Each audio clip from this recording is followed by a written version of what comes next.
राधे राधे। बहुत बार ऐसा देखने को मिलता है, जो ज्यादा भगवान का पूजा पाठ करते हैं वही सबसे ज्यादा दुखी रहते हैं, जबकि कोई नास्तिक आदमी भगवान को नहीं मानता, कभी पूजा पाठ नहीं करता, कभी संतों का संग नहीं करता, वो सबसे ज्यादा सुखी जीवन जीता है। ये सब चीजें देखकर कभी कभी तो ऐसा लगता है कि भगवान ही गलत हैं, भगवान का न्याय ही गलत है। ये कोई कहानी नहीं है, ऐसा हर किसी के साथ होता है। आज हम आपको इसके पीछे के कारण के बारे में बताएंगे। भगवान श्री कृष्ण ने स्वयं इसका उत्तर दिया है। आखिर ज्यादा पूजा पाठ करने वाले लोग दुखी क्यों रहते हैं, परेशान क्यों रहते हैं? इसका उत्तर भगवान श्री कृष्ण ने श्रीमद् भागवत गीता में बड़ी स्पष्टता के साथ बताया है। तो चलिए शुरुआत करते हैं आज की प्रस्तुति। बात द्वापर युग की है, जब भगवान श्री कृष्ण और अर्जुन उनके बीच संवाद हो रहा था। तब अर्जुन ने भगवान श्री कृष्ण से पूछा कि माधव, जो लोग ज्यादा पूजा पाठ करते हैं, ऐसे लोग ज्यादातर परेशान क्यों रहते हैं? इसके पीछे क्या कारण है? जबकि जो लोग भगवान का नाम भी नहीं लेते, भगवान का स्मरण नहीं करते और हमेशा गलत कार्य में लिप्त रहते हैं, उन लोगों को मैं सुखी देखता हूं। इसके पीछे का रहस्य मुझे समझाने का प्रयास करें। तब भगवान श्री कृष्ण ने एक छोटी सी कहानी के माध्यम से अर्जुन को इसका उत्तर दिया। आइए जानते हैं इस छोटी सी कहानी के बारे में। एक गुरु के दो शिष्य थे, दोनों ही पढ़े लिखे और विद्वान थे। दोनों में फर्क सिर्फ इतना था कि एक भगवान को मानने वाला था और दूसरा भगवान को नहीं मानता था, वो नास्तिक था। एक ऐसा था जहां भगवान की कथा होती थी, जहां सत्संग होते थे, जहां भजन होते, वहां दौड़कर चला जाता और भगवान की पूजा पाठ करने लगता। लेकिन दूसरा शिष्य इन सब चीजों से दूर था।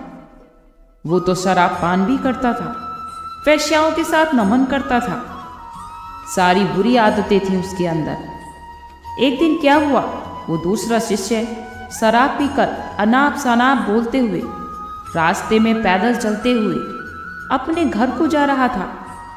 अचानक रास्ते में उससे पैसों से भरा एक बैग मिल जाता है। उसे देखकर वो बहुत खुश रहता है, मानो उसकी खुशी का ठिकाना ना रहा हो। वह जोर जोर से चिल्लाते हुए सबको बता देता है कि मुझे आज पैसों से भरा बैग मिला है, मेरा जीवन सफल हो गया। अब मैं इन पैसों से अपने जीवन की आवश्यकताओं की पूर्ति करूंगा। वही दूसरा मित्र यानी दूसरा शिष्य मंदिर से भजन करके अपने घर को जा रहा था।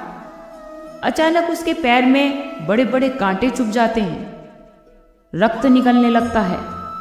ठीक उसी समय वो दूसरा शिष्य भी उसके पास वही पहुंचता है और हंसते हुए उससे बोलने लगता है, क्यों, तुम ही हो ना जो सबसे ज्यादा पूजा पाठ में लगे रहते हो, भगवान के भजन में लगे रहते हो। क्या दिया तुम्हारे भगवान ने तुम्हें? मुझे देखो, मैं तो कभी मंदिर भी नहीं गया और ना ही मैंने कोई भी काम अच्छा किया। मेरे तो घर में भी भगवान का मंदिर नहीं है। मैंने कभी भी अपने घर में कोई पूजा पाठ, कोई सत्यनारायण की कथा तक नहीं कराई, भगवान के सामने कभी माथा नहीं टेका। देखो फिर भी मैं कितना संपन्न हूं, कितना अमीर हूं। मेरे पास पैसों की कोई कमी नहीं है और सबसे ज्यादा सुखी जीवन भी मैं ही जी रहा हूं। लेकिन जो वो अच्छा शिष्य था, उसको उसकी बात चुभने लगी। उसने मन ही मन विचार किया, हाँ, ये तो सच बोल रहा है। मैं कितना पूजा पाठ करता हूँ, मैं भगवान को कितना मानता हूँ, और ये तो कुछ भी नहीं करता। ये फिर भी कितना सुखी है। इतना सोचते हुए वह उठकर अपने गुरु के पास चला गया और फिर यही प्रश्न उसने अपने गुरुजी से किया। गुरुजी मुस्कुराते हुए बोले, भगवान जो भी करते हैं अच्छे के लिए ही करते हैं। जिसकी जैसी योग्यता होती है, भगवान उसी के अनुसार उसको फल देते हैं। अब तुम्हारे प्रश्नों का उत्तर तुम खुद जानते हो। भगवान ने तुम्हारे पैर में ही क्यों चुभाए काटे और उसको पैसों से भरी बैग क्यों मिली? तो सुनो, तुमने पिछले जन्म में बहुत पाप किए थे, इसलिए आज तुम्हारी मौत होने वाली थी, लेकिन तुम बच गए क्योंकि तुम मंदिर गए थे। तुम भगवान को बहुत मानते हो, तुम भगवान की बहुत पूजा पाठ करते हो। यही कारण है कि आज तुम्हारी मौत ना होकर सिर्फ ये कांटे ही चुभे। अब तुम्हारे मित्र की बात करते हैं। पूर्व जन्म में वो एक संत महापुरुष था, इसीलिए उसकी आज किस्मत बदलने वाली थी। वो करोड़ों की संपत्ति का मालिक बनने वाला था, लेकिन इस जन्म में तो उसने कोई भी अच्छा काम नहीं किया, इसीलिए उसे पूर्व जन्म के फल के अनुसार उसको थोड़े पैसे ही मिले, जबकि आज तो उसे करोड़पति बनना था। वो करोड़ों की संपत्ति का मालिक बनने वाला था। भगवान को दोष देना छोड़ दो, अपने वर्तमान का सदुपयोग करो, भविष्य तो अपने आप सुधर जाएगा। इस प्रकार गुरुजी की बात सुनकर उसकी आंखें खुल गई और वह फिर से अपनी पूजा पाठ और भगवान पर विश्वास करने लगा। जब हम सच्चे मन से प्रार्थना करते हैं तो ईश्वर हमारे कहने से ज़्यादा हमारी सुनता है। जितना हम उनसे पूछते हैं वो उससे ज़्यादा हमें जवाब देते हैं। जितनी हम कल्पना करते हैं उससे ज़्यादा उचित समय में और अपने तरीके से ज़्यादा देता है। समय का चक्र बहुत तेज चलता है, इसीलिए ना तो बल का अहंकार करें और ना ही अपने धन का। जीवन में हमेशा अपनी वाणी पर संयम रखना ही सही है, क्योंकि वाणी से दिए हुए घाव कभी भरे नहीं जा सकते। जीवन में अगर आपको कभी भी मौका मिले तो किसी के लिए सारथी बनना, स्वार्थी नहीं। जैसे पानी को कभी दूध में मिलाया जाए तो वो दूध की तरह बन जाता है, और यदि उसी पानी को कीचड़ में मिला दिया जाए तो वो कीचड़ बन जाता है। इसलिए हमेशा वो काम करें जो सही है, वो ना करें जो आसान है। करीबी और गरीबी का सिखाया हुआ सबक इंसान को अंदर से बदलने पर मजबूर कर देता है। जिस तरीके से बात करते हो उस तरीके से सुनना भी पसंद करो। ईश्वर ही है जिसे हम अपना सबसे करीबी दोस्त बना सकते हैं, मित्र बना सकते हैं, क्योंकि एक परमात्मा ही ऐसे हैं जो तब तक साथ देते हैं जब सारी दुनिया हमारा साथ छोड़ देती है। हमेशा ऐसे लोगों से दोस्ती रखिए जो आपको बेहतर बनाने के लिए आपको प्रेरित करता हो, जो आपको अपनी जवाबदारी माने और आपका बहुत ख्याल रखे, जो आपको हमेशा अपना समझे और आपको अपने घर जैसा महसूस कराए, जो आपकी समय पर सहायता करे और आपको समझे।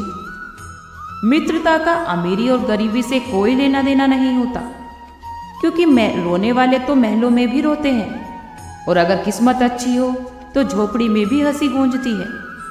विश्वास में तो वो शक्ति है जिससे उजड़ी हुई दुनिया में भी प्रकाश लाया जा सकता है। विश्वास तो पत्थर को भगवान बना देता है, और विश्वास ही भगवान के बनाए हुए इंसान को पत्थर बना देता है। किसी की यादों में घुट घुट कर मरने से अच्छा है कि आप अपने बल को, अपनी क्षमता को अपने लक्ष्य पर लगाएं और इतने सफल बन जाओ कि एक दिन आपको छोड़ने वाला वो खुद ही पछताए। कामयाब व्यक्ति की चमक लोगों को दिखाई देती है, लेकिन उसने कितने अंधेरे देखे हैं ये बात कोई नहीं जानता। यदि आपके सपने सच नहीं हो रहे हो तो अपने रास्ते बदल लो, सिद्धांत नहीं। भगवान कहते हैं कि अगर मैं तुम्हें तुम्हारी मनपसंद चीज ना दूं तो तुम बुरा मत मानना। देखो, ऐसा नहीं है कि मुझे तुम्हारी खुशी नहीं चाहिए। अभी तुम जिस चीज को पाने की मेरे सामने दुआ मांग रहे हो, कुछ समय पश्चात उसे भूलने की भी दुआ मांगोगे। जीवन में खुश रहना है तो जिंदगी के फैसले अपनी परिस्थितियों को देखकर लो। दुनिया को देखकर जो फैसले लेते हैं वो हमेशा दुखी ही रहते हैं। कोई कुछ भी कहे, बस अपने आप को शांत रखो, क्योंकि सूरज की किरणें चाहे जितनी भी तेज क्यों ना हो, उनसे समुद्र सूखा नहीं करते। एक ने शिकायत की कि हे मेरे ईश्वर, बड़ी मुश्किल से मैंने अपना घोंसला बनाया था, आपने तूफान भेज दिया और मेरा घर उजड़ गया। तभी ऊपर से आवाज आई, तेरे घोंसले में सांप आया था तुझे खाने के लिए, इसीलिए तूफान भेजा था ताकि तुम जाग जाओ और उड़ सको, तुम्हारी जान सुरक्षित रहे। हमारी जिंदगी में कितनी मुसीबतें आती हैं, लेकिन हमें पता भी नहीं होता कि हमारे ईश्वर हमें किस तरीके से, किस परेशानी से बचा लेते हैं। अगर तुम्हें लगता है तुम्हें कष्ट के पास ले आए हैं, तो हमेशा भरोसा रखिए, वो तुम्हें कष्ट के पार भी ले जाएंगे। आज के लिए इतना ही, कल फिर मिलते हैं एक नई वीडियो के साथ। खुश रहिए, स्वस्थ रहिए।